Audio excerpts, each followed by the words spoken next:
بس ایک 4 شادیوں کی کمی ہے. اچھا لوگ مجھے کہتے ہیں بنگلہ دیش میں پہلے ہی اتنی آبادی ہے, 4 شادیاں کریں گے تو آبادی تو اور بڑھ جائے گی. پہلی بات یہ بتا دوں, جب بھی کسی ملک میں آبادی بڑھتی ہے نا تو وہ آبادی بارڈر توڑ کے باہر نکلتی ہے. سمجھ رہے ہو؟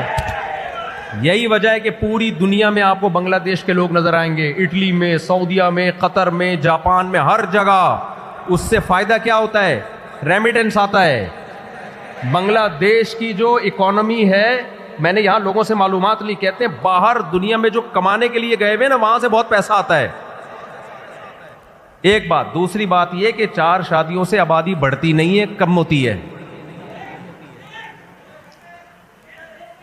یہ بھی ایک بات بتاؤں آپ کیسے کم ہوتی ہے, یہ بتا دوں آپ کو میں. آبادی آدمیوں سے نہیں بڑھتی, آبادی ہمیشہ عورت سے بڑھتی ہے. ایک عورت کے اگر 5 بچے ہو رہے ہیں اور کسی ملک میں 50 لاکھ عورتیں ہیں تو ہر عورت کے اگر 5 بچے ہوں گے تو 50 کو 5 سے ضرب دے دو, کتنی زیادہ آبادی بڑھ جائے گی. لیکن یہ 50 لاکھ عورتیں, ان میں 4 عورتیں ایک مرد کی بیوی بن جائیں تو پھر فی عورت جو گروتھ ریشو ہے وہ 5 کا رہے گا نہیں, وہ کم ہو جائے گا. اس لیے 4 شادیاں سے آبادی کم ہوتی ہے, بڑھتی نہیں ہے.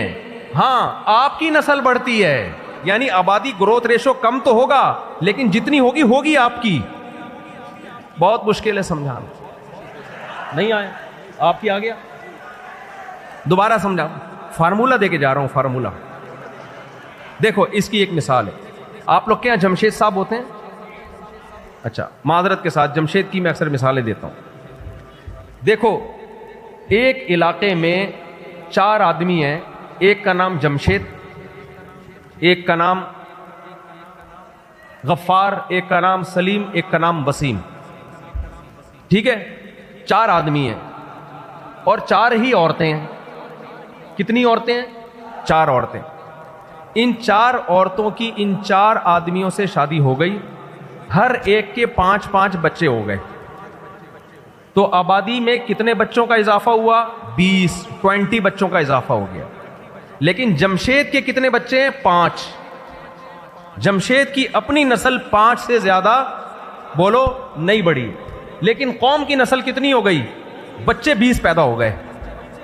لیکن یہ 4 کی 4 اگر اکیلا جمشید کر لے ان سے شادی, اور وہ 3 چھڑے چھاٹ گھومتے رہے, ان کو مل ہی نہیں رہی نا. جب محلے میں 4 تھی, 4 پہ جمشید نے قبضہ کر لیا. بھائی کوئی جمشید ہے اس کو پکڑ کے رکھو, قبضہ نہ کر لے کہیں. تو جمشید نے ان 4 سے کر لی. اب پہلی بات تو یہ کہ ہر ایک سے 5 پیدا نہیں ہوں گے, اس کے لیے تپڑ چاہیے جو جمشید اکیلے میں ہے نہیں. نیچرلی کم ہو جائے گا گروتھ ریشو. اب بچے 20 کے بجائے پیدا ہوں گے 10, تو گروتھ ریشو بڑھے گا نہیں, کم ہوگا. لیکن یہ 10 کے 10 ہوں گے کس کے؟ اکیلے جمشید. تو اسلام نے جو 4 شادیوں کا کہا ہے نا, اس سے یہ نہیں ہوتا کہ آبادی دنیا کی بڑھتی ہے, اس سے فائدہ یہ ہوتا ہے کہ صرف مسلمانوں کی بڑھتی ہے, باقیوں کی کم ہوتی ہے. نہیں آئی میرا خیال ہے بات. کبھی اکیلے اچھا میں نے کہا شاید جمشید آپ کا نام تو کبھی اکیلے میں بیٹھ کے غور کرنا, یہ جو اسلام نے کہا ہے نا زیادہ شادیوں کا, اس کا ایک تو عورت کو فائدہ ہے, عورت اپنے سے اچھے سے کرے گی نکاح, وہ کمتر سے کرے گی نہیں. دوسرا فائدہ یہ ہوگا کہ جو زیادہ نکاح کرے گا نسل اس کی. کیا بول رہے بھائی؟ اچھا خیر. تو بھائی سب سے پہلی بات, توحید پہ کوئی کمپرومائز نہیں ہوگا. دوسرے نمبر پہ کبیرہ گناہ میں سب سے بڑا گناہ نماز کا جان بوجھ کر قضا کر دینا. آج سے سب عزم کرو, کچھ بھی ہو جائے, زمین آسمان ادھر سے ادھر ہو جائے, ہم نے کبھی بھی نماز ضائع نہیں کرنی. یہاں بیان میں خواتین بھی ہیں, خواتین بھی ہیں. مجھے تو 4 شادیوں پہ بات نہیں کرتا جہاں خواتین ہوتی ہیں, مجھے پہلے بتاتے.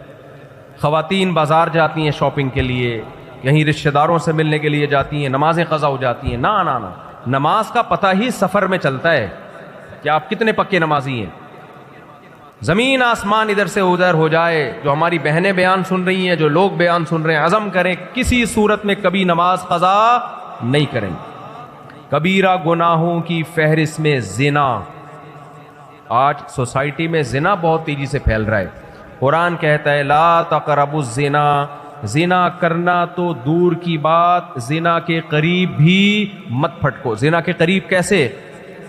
آپ کے موبائل میں جتنی لڑکیوں کے نمبر ہیں جو آپ نے جمشید کے نام سے سیو کیے ہوئے ہیں اور سلیم کے نام سے، وہ سارے نمبر کیا کر دو؟ ڈیلیٹ۔ پھر میں کہوں گا میرا بنگلہ دیش آنے کا فائدہ ہوا ہے، پھر میں کہوں گا بھائی فائدہ ہے۔ اللہ نے عورت کی طرف پہنچنے کا راستہ نکاح کے علاوہ سارے راستے اللہ نے کیا کر دیے؟ اسلام میرج سسٹم پہ بلیو کرتا ہے۔ فزیکل ریلیشن وداؤٹ میرج یہ گدھے گھوڑوں کا کام ہے، یہ کتے بلوں کا کام ہے۔ مجھے بتاؤ گدھا اور گدھی کی شادی ہوتی ہے؟ فزیکل ریلیشن ہوتا ہے خالی، تبھی ان سے جو نسل پیدا ہوتی ہے وہ خاندان آباد نہیں ہوتا۔ جب گدھی کے بچہ ہوتا ہے تو کوئی کہتا ہے کہ وہ فلاں اس کا ماموں ہے وہ گدھا، یہ اس کا چاچا لگتا ہے، یہ اس کی پھپھو لگتی ہے، کوئی کہتا ہے؟ گدھوں کے خاندان نہیں ہوتے، کیونکہ فزیکل ریلیشن ہوتا ہے وداؤٹ میرج۔ خاندان شادی سے آباد ہوتے ہیں، زنا سے آباد نہیں ہوتے۔ آج سے توبہ کرو، پہلے بھی انشاءاللہ بچتے ہو گے آپ، کبھی زنا کے قریب بھی نہیں پھٹکیں گے۔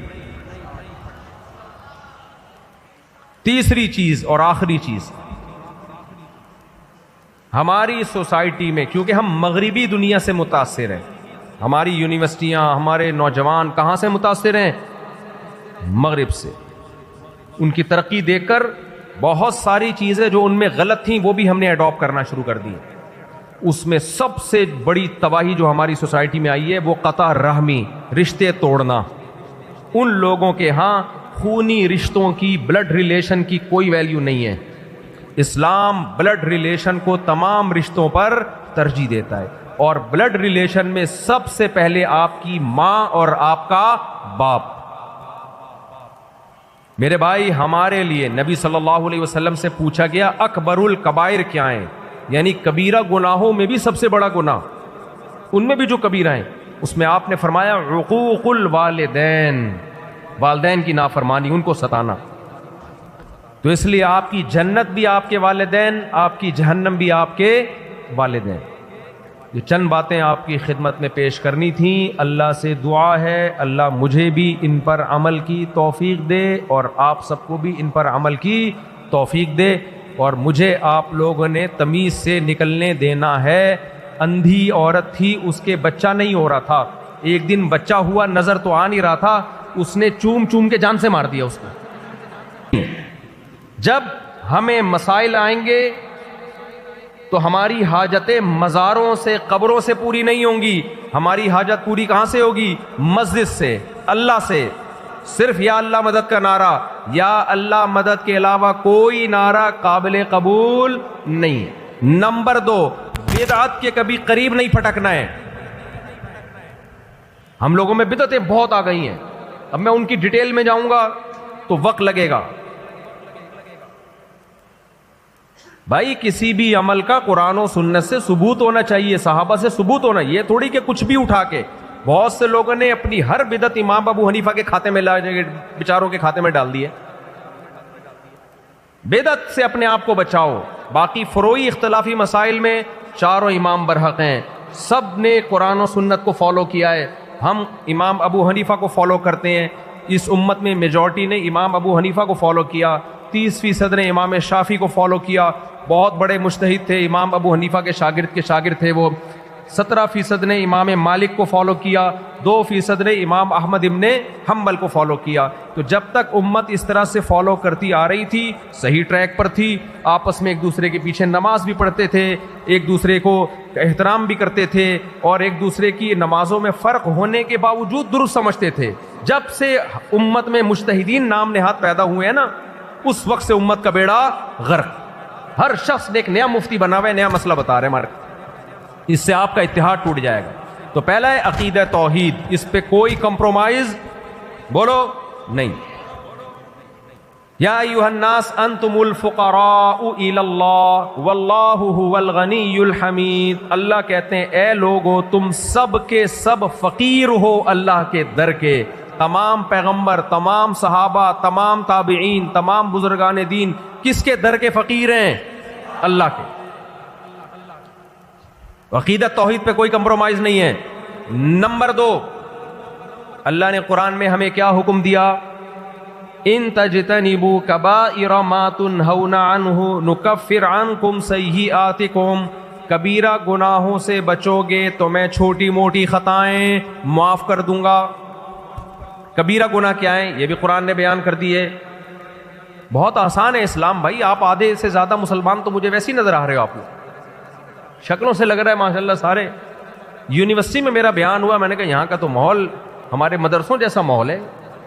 اب پتہ نہیں ہو سکتا ہے مجھے یونیورسٹی کے نام پہ کسی مدرسے میں نہ لے گئے ہوں. بچیاں پردوں میں بیٹھی ہوئی ہیں، اللہ مرد سارے نیک شریف شرفا قسم کے ہیں. تو عقیدت محبت میں ماشاءاللہ لوگوں کے، میں تو اس قابل نہیں ہوں. اللہ نے ستاری کا معاملہ کیا ہوا ہے، میں اس قابل نہیں ہوں. لیکن جو کراؤڈ یہاں پر جو جس طرح سے لوگ ٹوٹ رہے ہیں، میں سنگل پسلی آدمی ہوں. مجھے کئی دفعہ خطرہ ہوا کہ میں دب کے انا للہ نہ ہو جائے میرا. تو اس لیے مجھے محبت کے ساتھ تمیز کے ساتھ نکلنے دینا. سب کو میری طرف سے ہول سیل کے حساب سے السلام علیکم. تو سب کا مسافہ بھی ہو گیا، آپ کی زیارت بھی ہو گئی. ہمیں تمیز سے خاندانی طریقے سے نکلنے دیں. اچھا دعا کر لیں. ایک منٹ. الحمدللہ رب العالمین والعاقبۃ للمتقین والصلاۃ والسلام علی رسولہ الکریم وعلی آلہ وصحبہ اجمعین. اے اللہ ہماری یہاں حاضری قبول فرما. اے اللہ جو علماء یہاں پر موجود ہیں ان علماء کی عمر میں علم میں برکتیں عطا فرما. اخلاص مت کے ساتھ اے اللہ ان سب سے دین کی خوب خدمت لے. اے اللہ اس ملک کو امن کا گہوارہ بنا. اے اللہ یہاں کے حکمرانوں کا عوام سے تعلق اور محبت میں اضافہ فرما. یہاں کی عوام کا حکمرانوں سے تعلق محبت میں اضافہ فرما. ان حکمرانوں کو عوام کے لیے، اسلام کے لیے خیر کے فیصلے کرنے کی توفیق عطا فرما. لوگوں میں اور زیادہ محبت پیدا فرما. اختلاف اور انتشار سے، مہنگائی سے، بے روزگاری سے، بیماریوں سے اللہ اس ملک کی، یہاں کے لوگوں کی حفاظت فرما. جس کی جو جائز مراد ہو اللہ اس کی مراد کو پورا فرما. ربنا آتنا فی الدنیا حسنۃ وفی الآخرۃ حسنۃ وقنا عذاب النار. صلی اللہ تعالی علی خیر خلقہ محمد وعلی آلہ وصحبہ اجمعین.